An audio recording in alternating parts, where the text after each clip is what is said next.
Les femelles corgis pembroke pèsent environ 10 à 13 kg, tandis que les mâles, eux, pèsent environ de 10 à 14 kg.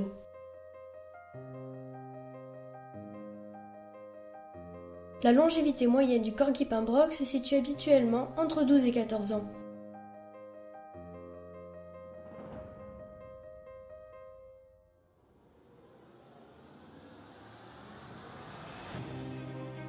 Le corgi est un chien plutôt têtu, et même parfois testard. Il lui faudra donc une éducation ferme, mais non violente, et de la part de l'humain de la persévérance, sans s'arrêter au premier échec. Le corgi est d'ailleurs un chien extrêmement intelligent et capable de comprendre beaucoup de choses. Bien évidemment, chaque chien est unique, mais certaines caractéristiques sont très marquées chez le corgi. Par exemple, nous retrouvons le fait que les corgis sont souvent peu calmes.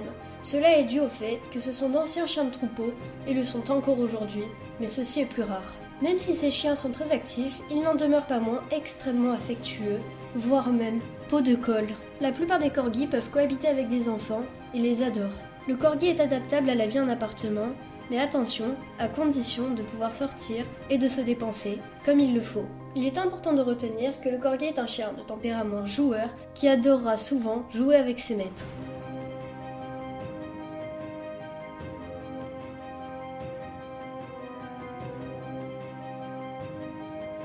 Il est important de savoir que le dos du corgi est extrêmement sensible et que s'il doit monter des marches d'escalier, faire du frisbee ou même encore se tenir debout sur ses deux pattes arrière, son dos risque d'avoir des problèmes.